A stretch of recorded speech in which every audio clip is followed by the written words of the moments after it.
আমরা অনেকেই আছি যারা মুরগি পালন করে থাকি এবং প্রথম দেখা যায় মুরগি যখন বাচ্চা দেয় সেই বাচ্চাগুলা কিন্তু অনেকগুলো বাচ্চা দিয়ে থাকে এবং বাচ্চাগুলা কিন্তু প্রথম কয়েকদিন অনেক সুস্থ থাকে এবং বাচ্চাগুলা কিন্তু অনেক চঞ্চল থাকে এবং কয়েকদিন পর দেখা যায় বাচ্চাগুলো আস্তে আস্তে জিমায় এবং জিমিয়ে দেখা যায় অনেকগুলো বাচ্চা মারা যায় এবং এর ফলে কিন্তু দেখা যায় মুরগির বাচ্চা আমরা বেশিক্ষণ টিকাতে পারি না এবং আমরা কিন্তু অনেকটাই গাবড়ে যাই, অনেক টেনশনের মধ্যে পড়ে যাই এবং বিভিন্ন ধরনের ঔষধ খাইয়ে থাকি। আজকের এই ভিডিওতে আমরা এমন একটা গাছের পাতা সম্বন্ধে আলোচনা করব যেটা প্রাচীনকাল থেকে কিন্তু অনেক মানুষ মুরগিকে খাইয়ে মুরগির বাচ্চাগুলো কিন্তু সুস্থ রাখে এবং মুরগির বাচ্চাগুলো কিন্তু রোগ মুক্ত রাখার জন্য অনেকে ব্যবহার করে থাকে এবং জীবাণু, মুরগির বাচ্চার জীবাণু যে একটা রোগ, এইটা থেকে কিন্তু নির্মূল করা যায় এই ঔষধ দ্বারা।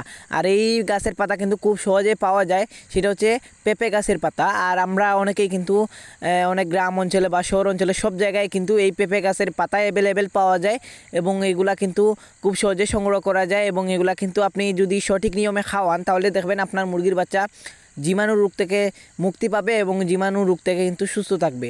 তো কিভাবে আপনি খাওয়াবেন এই বিষয়ে আসুন কিছু বিস্তারিত আলোচনা করি। মূলত আপনি পেঁপে গাছের পাতা সংগ্রহ করার পর আপনাকে যে কোনো একটা ব্লেন্ডারের মাধ্যমে বা যে কোনো একটা জিনিসের মাধ্যমে হচ্ছে এগুলোকে সেচে নিতে হবে বা ব্লেন্ড করতে হবে। তারপর হচ্ছে পানির সাথে মিশিয়ে আপনি মুরগির বাচ্চাকে খাওয়াতে হবে। তো আমরা এইখানটায় কিছুটা হচ্ছে পেঁপে গাছের পাতা নিয়ে আসি। তো আমরা এইখানটা থেকে একটা পেঁপে গাছের পাতা হচ্ছে আমরা এইখানটায় ছিঁড়ে আমরা হচ্ছে এইগুলাকে ভালোভাবে হচ্ছে মিহি করে দিচ্ছি বা হচ্ছে একদম ব্লেন্ড করে দিচ্ছি। তো এক্ষেত্রে আপনি হচ্ছে ব্লেন্ডারেও ব্যবহার করতে পারেন এবং এখানটা কিছুটা পানি দিয়ে আপনি ভালোভাবে হচ্ছে সেচে নেবেন, ভালোভাবে একদম হচ্ছে মিশিয়ে নেবেন পানির সাথে। তারপর হচ্ছে এইগুলা মোটামুটি সেচার পর আপনি হচ্ছে একটা বড় পাত্রে হচ্ছে কিছুটা পানি নেবেন এবং সেই পানির সাথে কিন্তু এই ব্লেন্ডকৃত হচ্ছে পেঁপে গাছের পাতা আপনি হচ্ছে একসাথে মিশিয়ে দিবেন, পানিগুলোর সাথে হচ্ছে মিশিয়ে দিবেন। ভালোভাবে মিশিয়ে দেওয়ার পর আপনি হচ্ছে মুরগির বাচ্চাকে হচ্ছে একটা বাচ্চাকে আপনি 2 থেকে 3 ফুটা করে আপনি এই পেঁপে গাছের পাতার রস আপনি খাইয়ে দিবেন।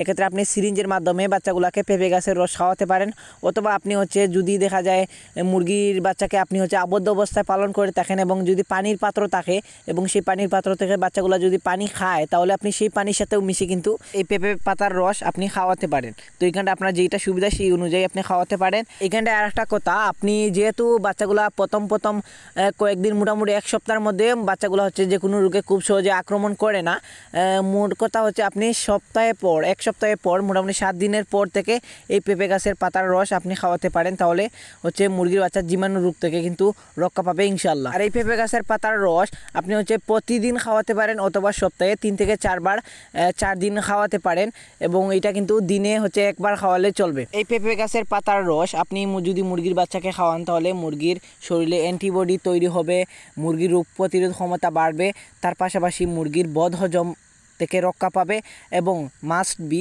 মুরগির বাচ্চার জীবাণু থেকে রক্ষা পাবে। তো অবশ্যই, তো আমি যেইভাবে বললাম আপনি যদি এই নিয়মে আপনি মুরগির বাচ্চাকে এই পেঁপে গাছের পাতার রস খাওয়াতে পারেন তাহলে আপনার মুরগির বাচ্চা সুস্থ থাকবে এবং জীবাণু রোগ থেকে কিন্তু রক্ষা পাবে ইনশাআল্লাহ।